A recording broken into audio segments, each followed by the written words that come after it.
Comment diras-tu en anglais faire le perroquet? Une expression dont la traduction contextuelle pourrait varier. On va dire referring to the fact of acting like a parrot. Donc, se comporter comme un perroquet. Repeating things, literally, just like you hear them. Donc, répéter des mots. Répéter des choses que vous entendez, des sons si vous voulez. Alors ici, on ne va pas chercher trop loin. On va dire tout simplement to parrot. Vous constatez qu'on utilise le nom comme un verbe ici. C'est une règle très commune en anglais qu'on appelle le noun verbing. On va utiliser des noms comme des verbes. Par exemple, vous connaissez le mot kid, n'est-ce pas? C'est un nom qui signifie un enfant. Si on dit en anglais to kid, alors cela signifie se comporter comme un enfant. Vous avez certainement déjà entendu l'expression « Are you kidding me? Stop kidding ». Alors, « Are you kidding me » signifie contextuellement « tu rigoles ». Donc, « kid » va se référer au fait de plaisanter, comme un enfant. Les enfants aiment plaisanter. So, when you kid, you are acting like a kid. Il faut souligner ici que « to kid » est une expression informelle. Mais il y en a d'autres qui sont utilisés dans un cadre beaucoup plus formel. Par exemple, si je vous dis « The river snakes around the city ». To snake, serpenter. Contextuellement, on dira « la rivière serpente autour de la ville ». Donc, vous constatez que « to snake » vient de « snake », un serpent, et on utilise ce nom comme un verbe ici pour décrire le mouvement. « It moves around just like a snake ». Le fait de se glisser, de bouger, se déplacer comme un serpent, on va utiliser le verbe snake ici. Donc, vous pouvez utiliser ce verbe-là pour décrire le mouvement d'une personne, d'une chose, whatsoever. Mais attention, ça ne sera pas toujours le cas. Par exemple, tout à l'heure, j'ai parlé de kids. Il y a un synonyme de kid, a child. C'est un enfant. Si on veut se référer au fait de se comporter comme un enfant, est-ce qu'on dira to child? Non, sachant que l'adjectif déjà, c'est childish. A childish behavior, c'est un comportement enfantin. Mais on va utiliser un autre verbe si on veut se référer au fait de se comporter comme un enfant. Je vous ai donné tout à l'heure le terme kid, mais kid, c'est beaucoup plus dans le sens de plaisanter, une plaisanterie, rigoler, etc. Se comporter comme un enfant, on pourrait dire to pout. Alors, je vous laisse faire une phrase en commentaire avec pout. Et je vous laisse aussi faire une liste de mots, on va dire au moins 5 mots auxquels la notion de noun verbing s'applique en anglais. Let's see how you do it. Analysons ensemble quelques bouts de phrases qui sont en fait des erreurs que certains apprenants font lorsqu'ils s'expriment en anglais. Par exemple, ici, on a une personne qui dit « make actions ». La personne veut se référer au fait de d'agir. C'est comme ça qu'on va dire ça en anglais. Ou de prendre des mesures. En anglais, on dira to take actions. You don't make actions. Lorsque vous dites if you pass your time to, vous voulez vous référer au fait de passer son temps à faire quelque chose, mais on ne dira pas pass, on dira plutôt spend.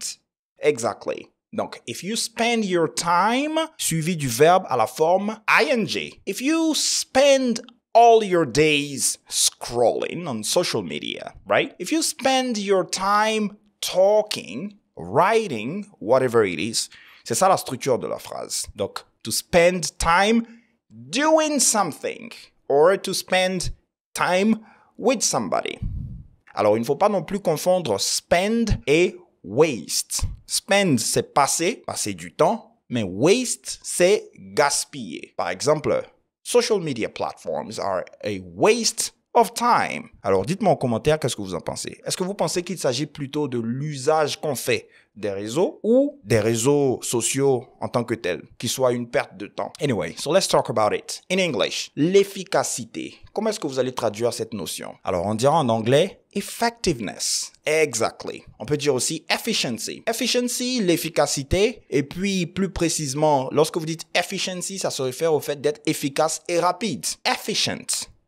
That's the fine line between efficient and effective. Et puis pour revenir à effectiveness, ce terme peut avoir un autre sens en contexte. Par exemple, lorsqu'on parle d'un projet et qu'on dit effectiveness, alors ce terme se réfère ici au démarrage du projet. The project's effectiveness. Je vous laisse faire une phrase avec effectiveness dans ce deuxième contexte. Et puis après, vous pouvez aussi faire une autre phrase ou une seule phrase dans laquelle vous utilisez 2 fois le même terme dans 2 contextes différents. Lorsque vous dites en anglais « in the end of the day », ce que vous voulez dire, c'est en fin de compte, n'est-ce pas? Pas littéralement à la fin de la journée. Donc déjà, on dira at the end of the day, not in, mais aussi lorsqu'on parle de journée en anglais. Est-ce que la traduction de cette notion de journée sera journey? Non, not exactly. Lorsque vous dites journey en anglais, c'est une aventure. On utilise aussi le terme adventure en anglais. Mais journey, c'est ça, une aventure. On va dire aussi un voyage. Par exemple, vous vous déplacez en voiture d'un point A vers un point B.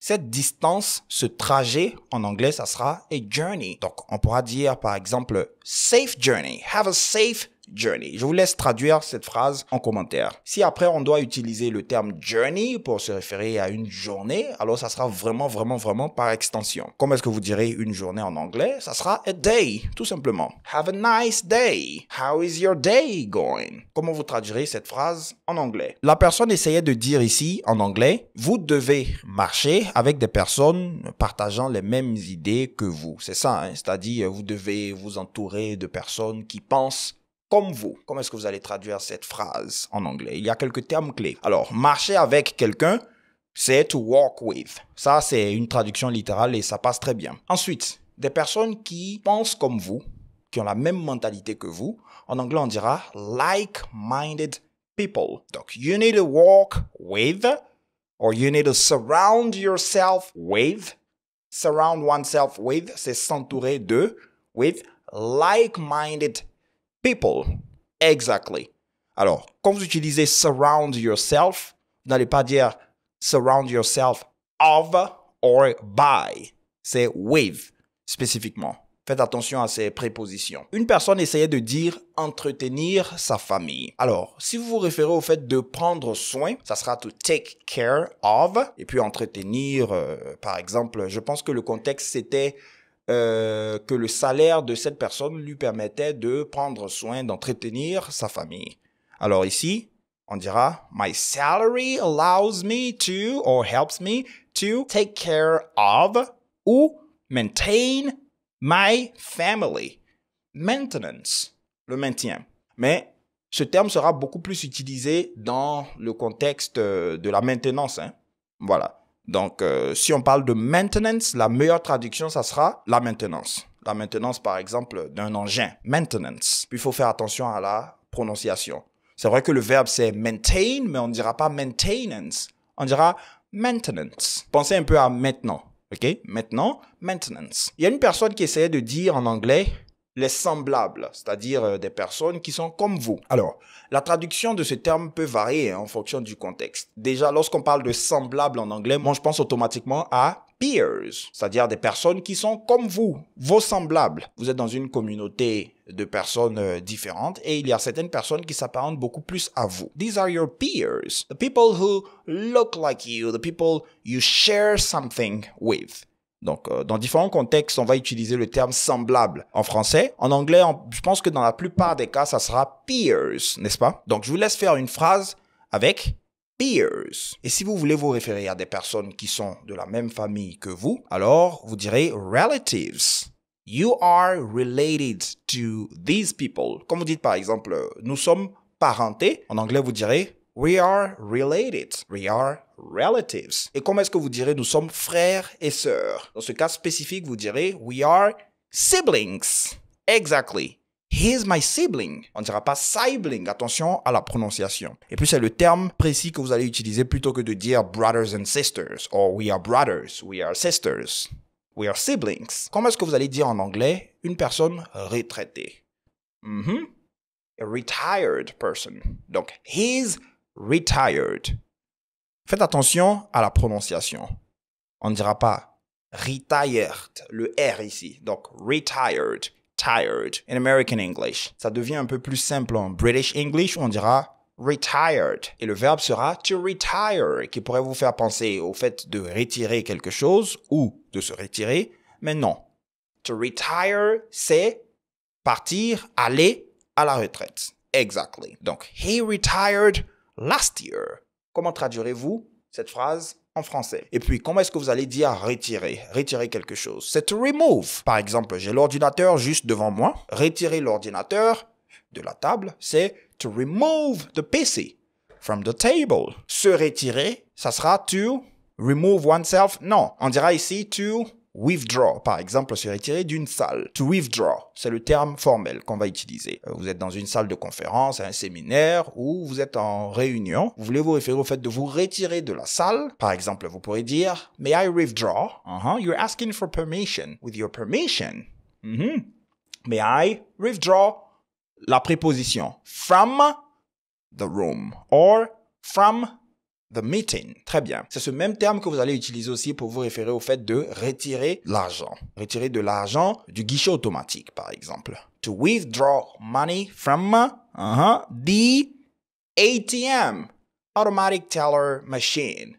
ATM, guichet automatique. Comment est-ce que vous allez dire un patient? Très simple. Exactly. Mais on ne dira pas patient, on dira patient. A patient. Donc, to be patient, et puis, a patient at the hospital. Par exemple, si vous voulez dire le patient est couché sur le lit, donc un lit d'hôpital, how will you say that?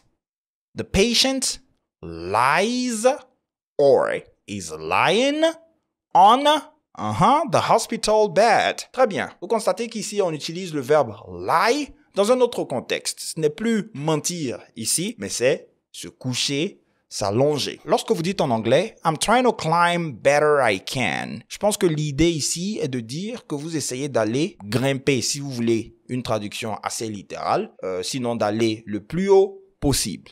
Alors, je vais vous proposer différentes traductions. Si vous vous référez littéralement au fait de grimper, alors ça sera effectivement to climb, ok? Donc, to climb the ladder, par exemple, c'est grimper. Alors ici, contextuellement, cela se réfère au fait de gravir les échelons. Donc, I'm trying to climb le plus haut possible, on dira as high as I can or as high as possible. Voilà, vous allez utiliser la comparaison d'égalité, n'est-ce pas? Donc, as plus adjective plus as. Et vous terminez la phrase. J'essaie d'aller le plus loin possible. I'm trying to go as further or as farther as I can. Alors, further et farther ont la même traduction, c'est loin. Mais il faut faire attention au contexte. Lorsque vous utilisez farther, vous vous référez à une distance physique. Et avec further, c'est beaucoup plus une distance imagée. C'est ça la fine nuance entre les deux termes en contexte.